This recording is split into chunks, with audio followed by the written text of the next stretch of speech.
Kensi akaba akunzwe cyane mu gihugu cy'u Rwanda bitewe n'ubusesenguzi bwe ku nkuru zigiye zitandukanye, ariko haba ku nkuru za politike agira ubusesenguzi bwinshi kandi bwiza, ku nkuru zijyanye na siporo agira ubusesenguzi, dore ko bamwe bavuga yuko muri football nyarwanda hakenewe abantu nka ba Kensi kugira ngo umupira wo mu Rwanda uzamuke. Reka afite amagambo menshi akunda gukoresha agatera ubwoba mu makipe agiye guhura n'ikipe ye ariyo ya Gasogi United. Iyi ngiyi akaba ari ikipe iri mu cyiciro cya mbere ya Kensi nyine. Uyu mugabo usibye kuba ari umunyamakuru, perezida w'ikipe, n'umuhanzi, ni perezida w'igitangazamakuru cya Radio NTV1 hamwe n'ibindi byinshi. Ubwo perezida wa Repubulika y'u Rwanda Paul Kagame yagiranye ikiganiro n'abanyamakuru, Kensi yamubajije ikibazo kigira ati ese ko twumvishe ko Kongo igiye gutera igihugu cy'u Rwanda byaba bimeze bite? Icyo gihe yarasubijwe kandi asubizwa neza. Wareba ibyo abandi bose babajije nkabona yuko tuyifata nk'aho ari ugukina, ariko wenda bikaba ari na seriye. Ese twaba twitegura yuko tujya guterwa na Kongo kuko banavuze ko bashaka kutwanexa tukaba intara ya munani. Murakoze mwadusubiza kuri ibyo mukaduhumuriza cyangwa se mukaduteguza tukitegura. Yarabwiwe ati gendo rya musinzire, amahoro ni yose. Nushaka uryame usinzire wicuye wiyongere, ibyo ntabwo ari ikibazo. Ubundi Kensi akaba akundirwa ubusesenguzi n'ubuvugizi akunda gukorera rubanda. Abantu benshi ntitwakibagirwa ubuvugizi yakoreye ibyapa biri mu muhanda.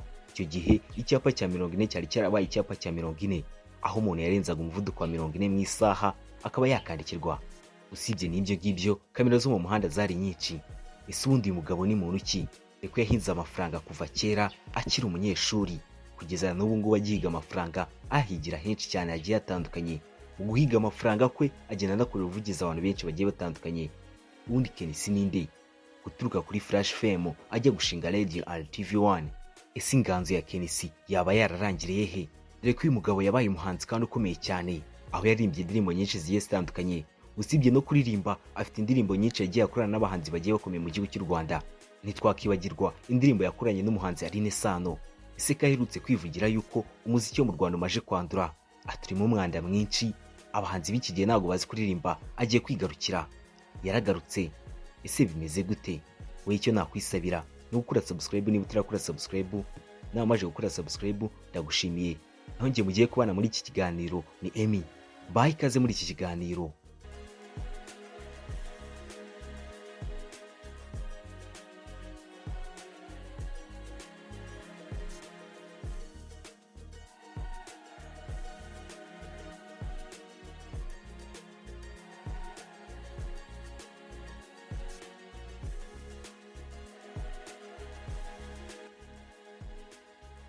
Nanone mbahaye ikaze mu kiganiro cyacu nacyo cyanyu.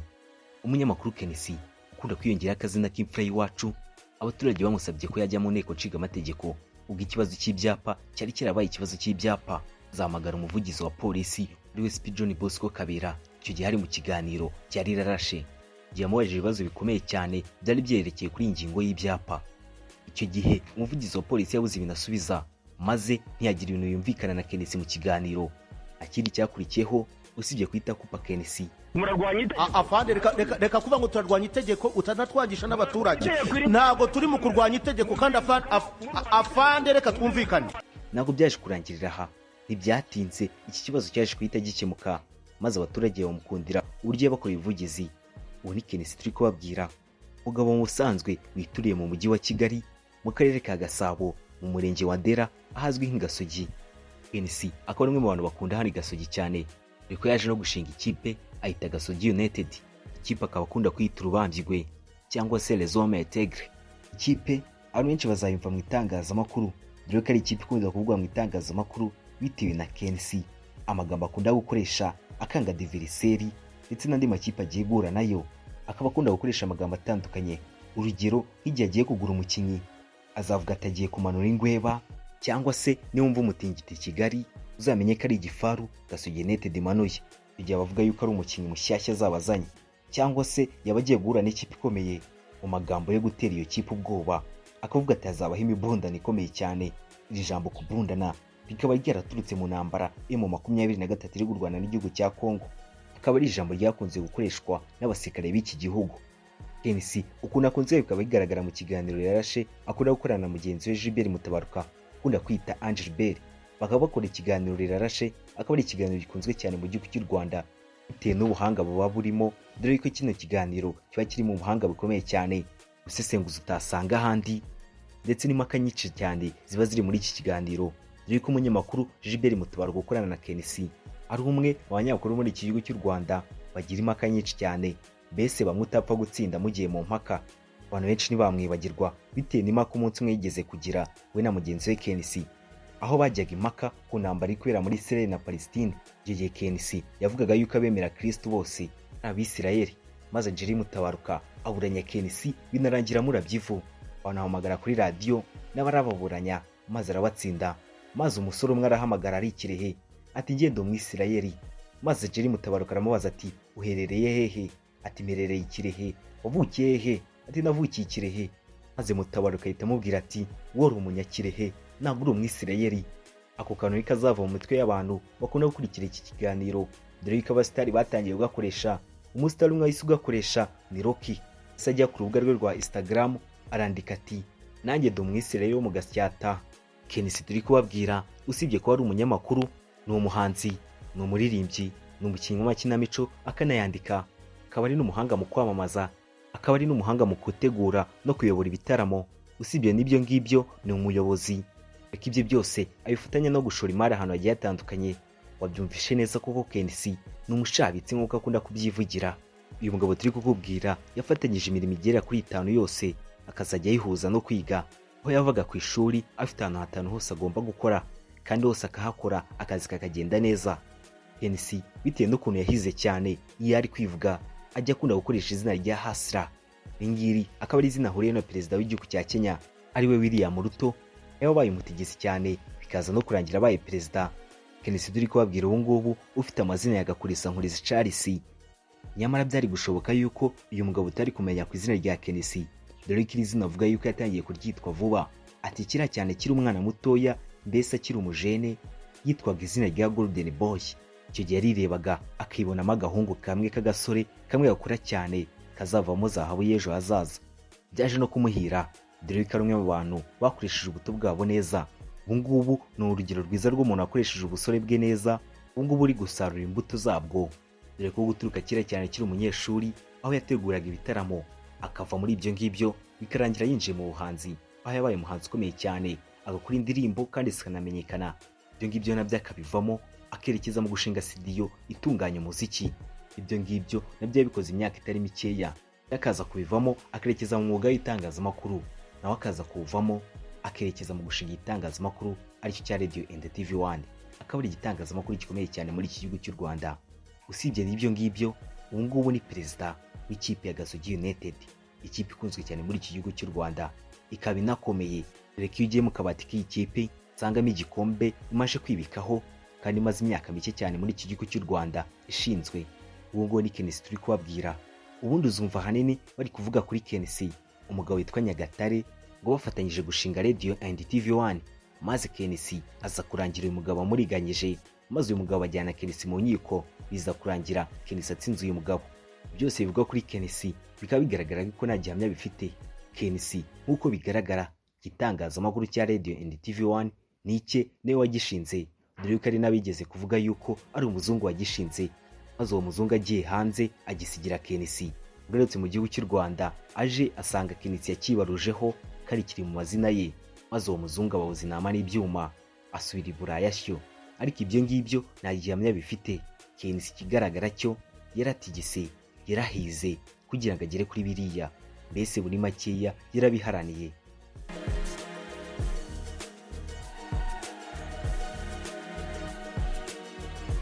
Kenisi cyangwa se Gakurisa Nkuriza Charles aba yaramenyekanye nk'umuhanzi, umuririmbyi ndetse n'umunyamakuru. Ubu ngubu umwe muri ba rwiyemezamirimo bakomeye muri iki gihugu cy'u Rwanda, bamwe batunze abatari bakeya, yaba abanyamakuru n'abakinnyi b'ikipe ya Gasogi United.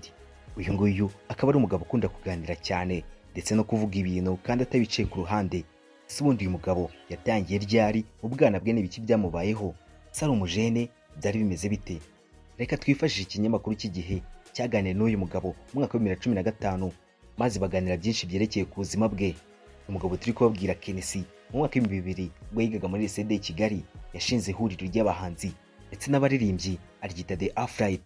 ngaha hari harimo witwa Manase wari umucuranzi kabuhariwe, harimo witwa Mico waririmbaga indirimbo zo kuramya no guhimbaza Imana. Sibye n'uwo nguwo hari harimo Tom Close n'abandi baririmbyi kabuhariwe Kenisi yari yatoranyije. Abo ngabo batangiye kuririmba ariko basubiramo indirimbo z'abandi, maze batangira gukora n'ibitaramo. Dore ko igitaramo cyabo cya mbere cyabaye baje kwishyuza inote y'ijana n'igiceri cya 50, maze baza gukora ikindi gitaramo baza kuzuza Jimunazi ya RCD Kigali. Ati icyo gihe umuririmbyi umwe byibuze yabonaga amafaranga ari hagati ya 500 na 700, maze ubuzima butangira kuba bwiza. Icyo gihe nubwo baririmbaga kandi amafaranga akaboneka, ibikoresho byari bike, dore ko gukora ibitaramo byabaguraga kandi nta byuma bafite. Maze Kenisi aza kwegera inshuti yari ifite ibyuma bishaje, maze arayibwira ati wowe uzajya uniza ibyuma maze bibyazemo amafaranga. Icyo gihe nta mafaranga yari afite yo kubigura, ubwo byari bishaje, bari bumvikanye yuko azajya bikodesha. Maze Kenisi atangira gukora ibitaramo bigiye bitandukanye, atangira gushakisha ibiraka hirya no hino, atangira kwisunga abantu bagiye batandukanye, ndetse yageze no kwa Padiri Gatete aramwisunga. Uyu nguyu akaba yarakuriye amarushanwa y'abana. Umupadiri yakiniza ikiraka cy'amafaranga agera ku 50,000. Icyo gihe byari gucurangira abana bose baturutse imihanda yose, maze Kenisi ikiraka aragitumika koko amafaranga arayabona.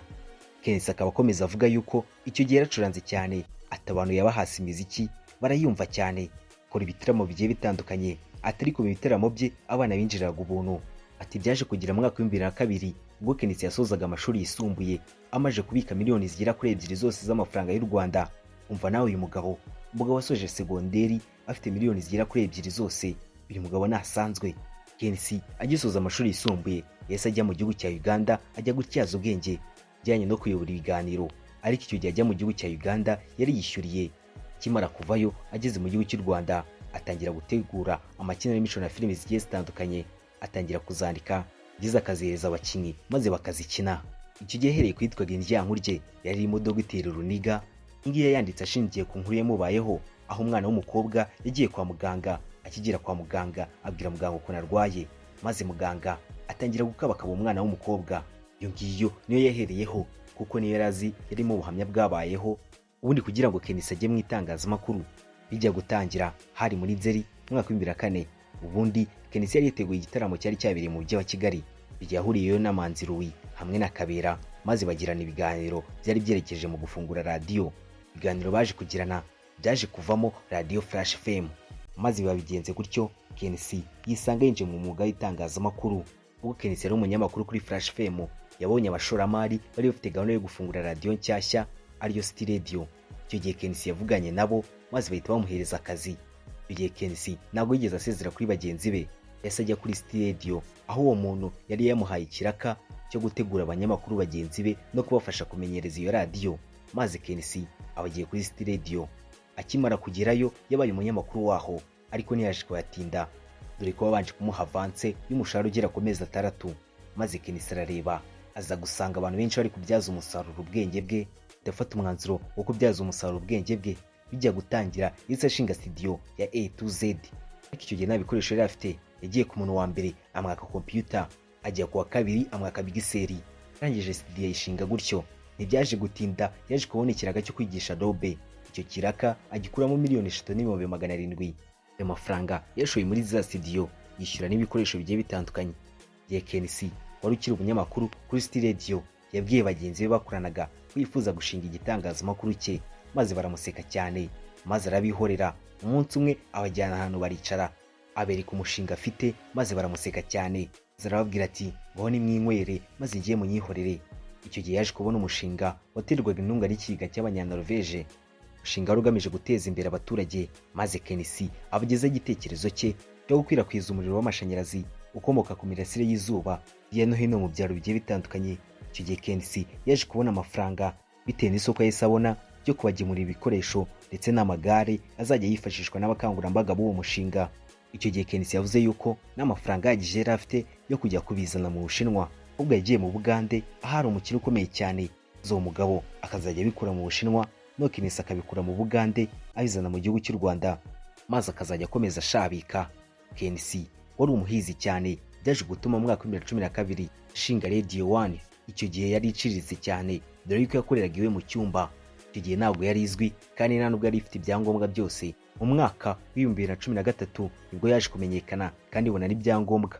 Iki gihe Kensi yumvikanaga cyane cyane avuga yuko afite inzozi zo gushinga televiziyo, ariko ntabwo byaje gutinda, dore yuko nyuma y'umwaka umwe aho radiyo ishingiwe, ubwo radiyo yatangiye mu mikoro makeya ifite ibibazo bigiye bitandukanye, ariko ibyo byose akaza kubyigobotoramo kuwa 18 Mutarama mwaka wa 2014. Icyo gihe TV1 yaje kuvuka maze itangira kugaragara kuri Star Time. Nguko uko byagenze kugira ngo Kensi ashinga Radio and TV1. Kigitangira yari iciriritse cyane kandi n'ibikoresho yakoreshaga byari bikeya cyane, dore ko icyo gihe yakoreshaga kamera za kera hamwe n'ishusho ryabaga rigoranye. Byose yabiciyemo ubuzima butari bworoshye, akazajya ashakisha kamera n'ibindi bikoresho bigiye bitandukanye, ariko byaje no gutuma yishyira amadeni akomeye cyane, ariko igitangazamakuru cye gikunda kibona ibikoresho. Ariko ibyo byose byaragiye birakemuka bitewe n'abaterankunga yagiye abona n'abandi bantu benshi cyane b'abashoramari bagiye baza. Ubu ngubu Kensi akaba avuga yuko usibye RBA nta kindi gitangazamakuru cyo mu gihugu cy'u Rwanda gifite ibikoresho kumurusha.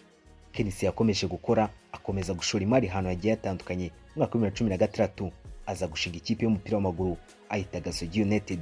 Ubu ngubu ni ikipe ikunzwe cyane muri iki gihugu cy'u Rwanda, bitewe n'uyu mugabo nyine ukuntu akunda kwitaka akayivuga akanayisigiriza. Kensi byigeze kuvugwa yuko yakubise urushyi umuhanzi Christopher Muneza mu mwaka wa 2013 ubwo uyu muhanzi yasuhuzaga Kensi atamureba mu maso, ariko Kensi yaje kubihakana, aravuga ati yaramukeburaga, arangije amubwira ati uzajya usuhuza abantu bareba mu maso. Kensi yavuze yuko ikintu kitazava mu mutwe we ari urupfu rw'umwana we w'imfura wavuye mu mwaka wa 2014 akagwa mu gihugu cy'Ubuhinde. Ubundi Kensi yakoze ibintu byinshi bigiye bitandukanye, ariko mu mwaka wa 2018 yamuritse alubumu ye ya mbere Sihati Zaya. Iyi alubumu yarimbyemo umunyabigwi w'umunyafurika y'Epfo ari Yvonne Chaka Chaka. Igihe kino gitaramo yakoze cyo kumurika ino alubumu cyaje no kurimbamo no munyabigwi, ari kimeze nk'isezera mu muziki cya Kensi, dore ko nyuma y'icyo gitaramo atongeye kugaragara mu muziki, ni nkaho yese awusezera. Ngaye nguko bw'ibyo bya Kensi Gakurisa Nkuriza Charles ukunda kwita imfura y'iwacu. Ayo ngayo yari amateka ye n'urugendo rwe uturuka kera cyane ataramenyekana kugeza na n'ubu ngubu yaramenyekanye. Ubu ngubu ni umushoramari ukomeye cyane, akaba umunyamakuru, akaba perezida w'ikipe ikomeye ariyo Gasogi United.